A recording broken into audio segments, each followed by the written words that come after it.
The transition away from fossil fuels has never been more urgent. Last year was the hottest year ever recorded. This year will be even hotter, and most likely, unfortunately, next year will be hotter again. That is why the decision we took together 2 years ago at COP28 was so important. Some say that paragraph 28 of the global Stocktake marked the beginning of the end of the fossil fuel era. But in reality, it was the end of the beginning. It was the end of the first phase of discussions and the beginning of a new era for action. The European Union is committed to leading this new era.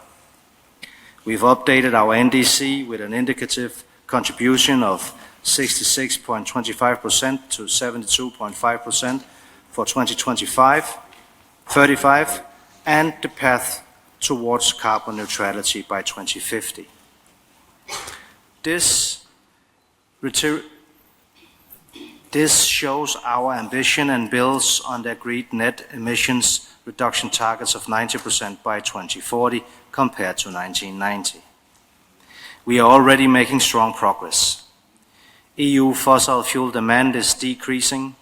Natural gas demand has gone from 500 BCM in 2019 to 300 BCM in 2024. This is projected to further decrease by 35 to 50% in 2030 and 50 to 70% in 2040. Our transition away from fossil fuels also covers emissions, ensuring that the diminishing quantities of fossil fuels we import are as clean as possible. Our methane regulation establishes clear obligations for monitoring, reporting, and reducing emissions in natural gas as well as oil and coal. And it is the first in the world to regulate emissions from imports. We know that Europe's phase-out of fossil fuels will impact our current suppliers, and we are committed to honoring our word at COP28 to work closely with all partners towards a just transition. For example, our TMED program supports countries in North Africa and the Mediterranean to boost investments in solar, wind, and green hydrogen, offering new economic opportunities and a more secure future. However, to deliver a true just transition across the globe, we need true global efforts. The EU therefore strongly welcomes the idea for a roadmap being discussed at the COP at the initiative of President Lula. Let me offer you a few ideas in that regard.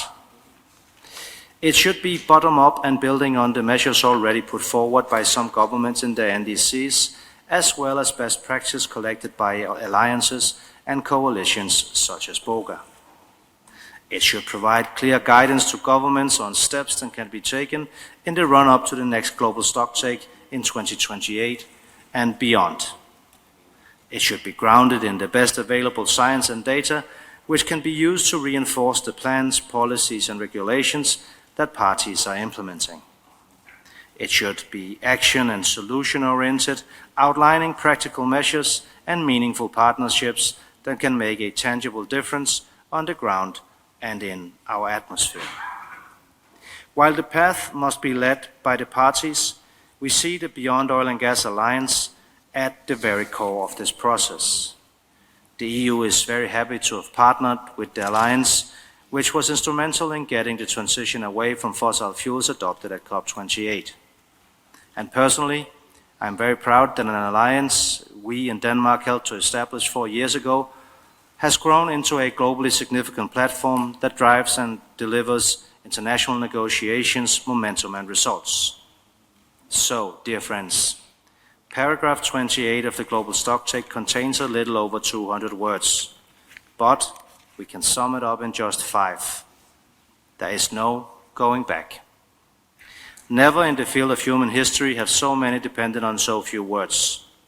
It is now our duty to translate these words into action. Thank you.